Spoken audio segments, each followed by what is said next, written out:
Assalamualaikum. Dito kami sa bukid ng Alta Vista with Bro Nor. Alhamdulillah. Alhamdulillah. So, walang nakatira dito ang tao kasi pinagbawal dahil sa landslide. Yun, oh. Ganda ng lugar dito.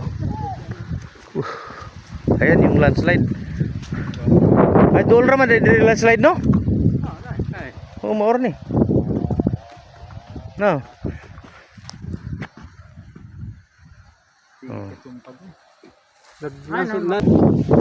Ang kasunod sa Libertad, padung sa Tudila unsa man? Matinaw.